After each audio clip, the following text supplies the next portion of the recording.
જય શ્રી કૃષ્ણ માં. જય શ્રી કૃષ્ણ. કેમ છો? હા જો બેઠા છે. શું નામ માં તમારું? મારું નામ મગજી છે ભાઈ.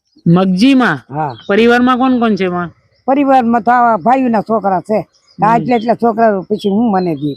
તમારા દીકરા દીકરી કોઈ નથી. દાદા કેટલા ટાઈમ પહેલા ગુજરી ગયા? દાદા 10 વર્ષ. 10 વર્ષ થઈ ગયા. હું બીમાર હતા? શ્વાસ ચડતો. શ્વાસ ચડતો. દોસ્તો આપણે મહુવાના તલગાજડા ગામે આવ્યા છીએ અને મગજી માં છે અને એકદમ જો પાછળ છે ને મારી ઈ સામાન્ય પતરાવાળી ઝૂંપડીમાં રહે છે અને આગળ પાછળ કોઈ છે નહીં, દીકરા દીકરી અથવા એમના ઘરેથી પણ નથી. પોતાનું એક્સિડન્ટ થયેલું છે અને 5 હરિયા પગની અંદર આવેલા છે એટલે પ્લેટ નાખેલી અને કોઈ હલનચલન નથી થઈ શકતું. તો આપણે માને બનતી મદદ કરશું. તો તમારું આ ઘર ગુજરાન કેમ હાલે માં? આ માંગવા જાવ. માંગવા જાવ? માંગીને ખાવું પડે? તમારથી હવે કઈ થાય નહીં, હાલી પણ નથી. આમાં તો નાના ખાય દેખાય એમ નથી. હા હા, ના ના કાંઈ વાંધો નહીં માં. હા હા. અને બસ બાકી તો એકદમ આ સામાન્ય ઝૂંપડીમાં જ રહેવાનું માં? યમાની રીતે ક્યારે પહેલેથી આમાં જ રહો? પહેલાથી જ રામાં. તો દોસ્તો આપણે બનતી મદદ માને કરશું. બસ તમારા સાથ સહકાર અને પ્રેમની જરૂર છે. 100, 200, 500 રૂપિયા તમે અમારી ટીમ PM કલ્સરિયાને ડોનેટ કરી અને આવા વૃદ્ધ પરિવાર હોય એને આપણે બનતી મદદ કરી અને મા માટે આપણે રાશન લાવશું.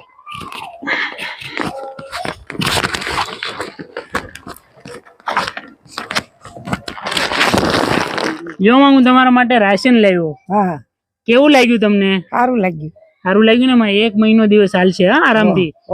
અને પાછું ખૂટી જશે ને એટલે હું પાછું આપી જાય તમને. તમને જાજુ દે માતાજી. માતાજી માં એને જાજુ આપે જેને આપણને સહયોગ કર્યો એને, બરોબર? પણ તમે લાવ્યા તમને વધુ આવ્યું. હા બસ બસ કઈ ચિંતા નહીં કરતા, ખાઈ પીને આનંદ કરવાનો માં. હવે તમારે કોઈ પાસે બટકું રોટલો નહીં માગવા જવું પડે. આવી રીતના આવા વૃદ્ધ અને નિરાધાર પરિવારને આપણે કાયમ મદદ કરતા રહી.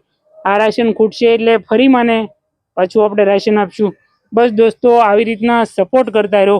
તમારી યથા યોગ્યતા પ્રમાણે જે કાંઈ પણ અમારી ટીમને ડોનેટ કરશો એ આવા વૃદ્ધ પરિવારને ચોક્કસથી અમે મદદરૂપી બનશું અને એમને સહારા રૂપી, એક ટેકા રૂપી બનશું, જેથી કરીને એને અન્નના દાણા વગર ભૂખ્યું ન રહેવું પડે.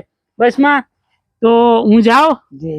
જય માતાજી. જીવનના છેલ્લા અંતિમ પડાવમાં આવા વૃદ્ધ લોકો હોય જેના હાથમાં છેલ્લા 5 થી 10 વર્ષ હોય અને આવી રીતના એકલું જીવન જીવવું હોય બહુ અઘરું હોય, સામાન્ય ઝૂંપડીની અંદર રહેતા હોય, તો એવા લોકોને આપણે કાયમ સપોર્ટ કરતા રહી. બસ સહકાર આપતા રહેજો. ધન્યવાદ.